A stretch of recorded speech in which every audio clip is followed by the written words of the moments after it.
Yo, yo, yo, yo, yo, what's going on, my fantastic family and friends? It is your boy, Mr. Dominique, aka the Scorpio King, baby. Back at you with another episode. Dom's World, part 2 of my Adam and Eve video. Let me get right into it. Let me pick up where I left off from. In part 1, I ended it by telling you how Adam and Eve were deceived by the serpent into eating the forbidden fruit, and what were those punishments for disobeying God and eating the forbidden fruit. Let's talk about the serpent first, okay? It is said that the serpent tricked Adam and Eve into biting the forbidden fruit. That word tricked is used a lot. Deceived is used a lot. Manipulated. And really, family, honestly, the more and more I hear this story, read the story, listen to the story, the more and more I do, I just don't feel like they were tricked or manipulated. I don't. God told Adam, before Eve was even created, God told Adam, do not eat from this tree. For the day that you do, you will die. Okay? I'm going to say it one more again. The Most High said, do not eat from this tree. For the day that you do, you will die. Sounds like to me that the Most High is speaking in facts. Sound like he's speaking facts. Sound like he's talking about something that he knows is going to happen. He didn't say, do not eat from this tree, for if you do, you will die. There was no if. The Most High sits outside of time and space. He knows all before it happens. He knows what we will do before we do it. So the fact that he knows what we're going to do, he knows how this story ends, family. He's the creator. All right? The fact that he said to Adam, for when you do, you will die. The way I'm perceiving this, the way I'm observing this, the way I'm looking at this with open eyes and thinking outside of the box, the Most High was letting Adam know, the day that you do decide to eat from this tree, because I know you're going to, even though I told you not to, even though I have forbidden you to not eat from this tree, there will be a day that you will eat from this tree. And when you do, my son, you will die. The Most High was just letting them know. He was letting them know the facts. Think about it. Those were his words. For when you do, you will die. Okay? The serpent was punished for his deceit. Okay?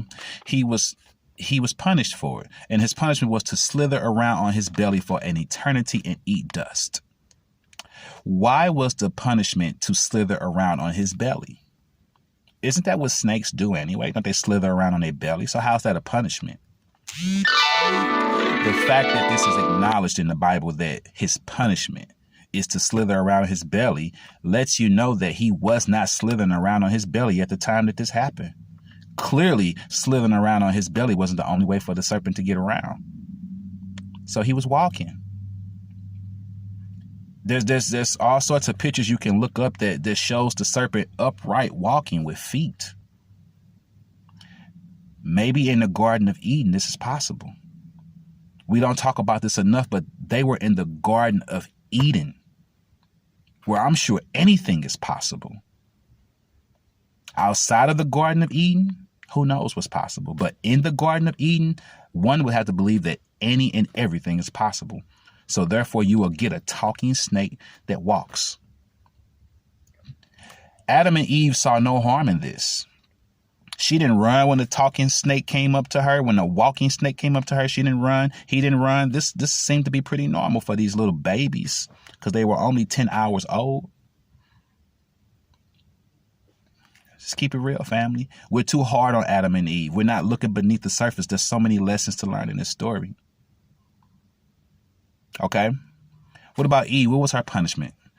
Eve's punishment was being reduced from companionship to having Adam rule over her. The Most High said Adam will rule over you going forward. And you will experience child pains when giving birth.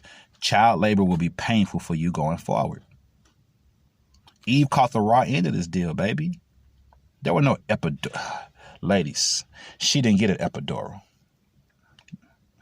Let that sink in. Some of you turn down an epidural because you just want to. You choose to.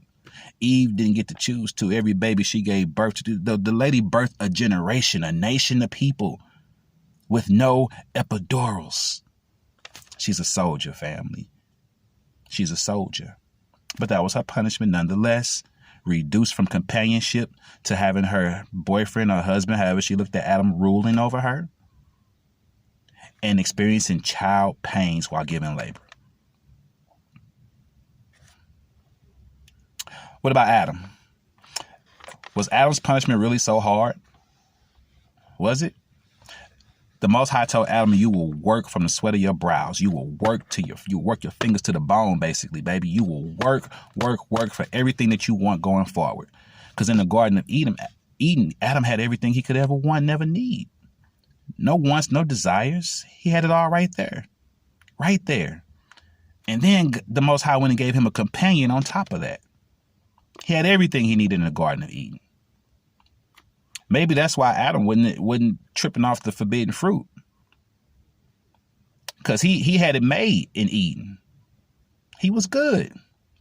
And the serpent probably knew, I'm not going to go talk to Adam. He over there just relaxing. I can't get through to him. Let me go talk to Eve. I bet I can get her to bite the fruit. Wasn't nothing happening with Adam. Adam was kosher, baby. He was comfortable. He liked his arrangements.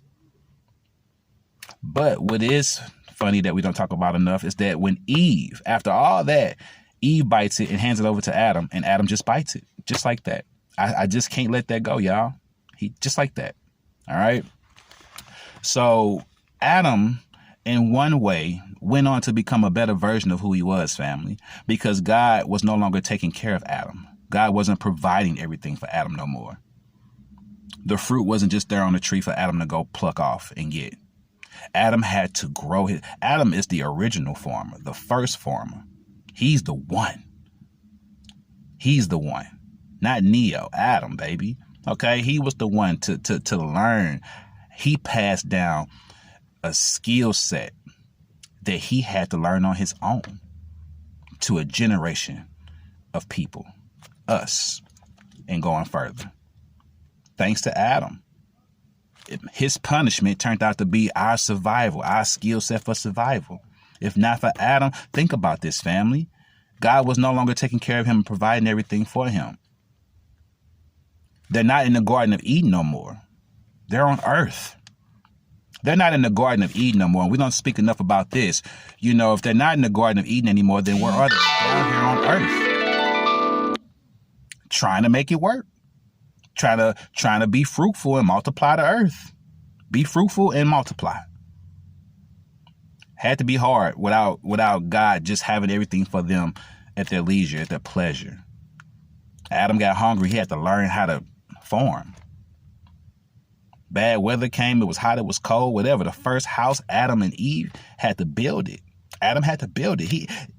Where were they sleeping at? What was life like for Adam and Eve after they got kicked out of the Garden of Eden? I would really love to know what it was like for them.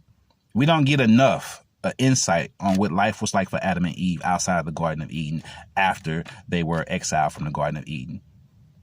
The process of learning how to live and go forward, day to day living, had to be very challenging and complicated. Had to be. They didn't have the resources that we have today. When they got thirsty, how did they make it happen? If it wasn't just a river or a lake right there. They got hungry. What was going through Adam's mind before he started farming for the first time?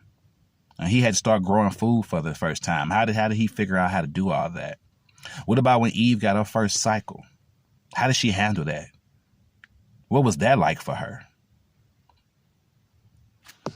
That now they have the knowledge of good and evil. Now they know what shame is. They know looking at each other, we supposed to have on clothes. We can't be naked. They had some leaves around them. What happened after they decided to upgrade from the leaves to some sort of cloth material? What did they use to make the clothes with? There's so many questions about life after the Garden of Eden for Adam and Eve. And we don't have the answers, baby. We don't.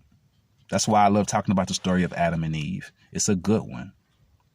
It really is. But you just have to have an open mind. And guess what? This is what I feel. If you ask these questions, then you yourself will start to go searching for the answers, and truth will be revealed to you one page at a time, piece by piece.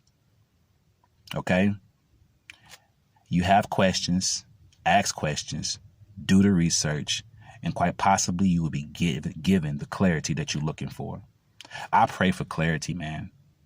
I feel sorry for people who just walk around here and just believe and believe and believe whatever somebody's telling you, or believe something because it's been in your family. I don't think so. Not me. I'm not going to believe anything just because I'm supposed to. It has to make sense to me. If it don't make sense, I can't believe in it. I'm sorry. I'm going to have to keep on trying to find a way for this to make sense for me in order for me to believe in it. Period. Family, I love you. Thanks for listening to the channel. If you like what you hear, subscribe to the channel. Hit the bell for all notifications, like and share these videos. I love you and I appreciate you listening. This was part 2 of my Adam and Eve video. I could go so much further in this. There probably will be another video that I will do about Adam and Eve, but not right now. I've heard this story be told to me a completely different way than the way we know it. So when I come back and talk about Adam and Eve again, probably won't be this week or next week. I'm going to give this a little break and let y'all sit on this. But I've heard the Adam and Eve story told to me in a way that made a lot of sense to me. And I didn't have so many questions, not as many as I have now with the Christian version of Adam and Eve. I got a lot of questions, but I've heard this story told to me in a way where I didn't have so many questions and it made a lot of sense to me. And I'm going to share that with you all one day. I love you. Stay blessed. Keep your vibrations up, family. Keep an open mind. Ask questions. Do the research. Get your clarity because it's yours. Peace. And I love you.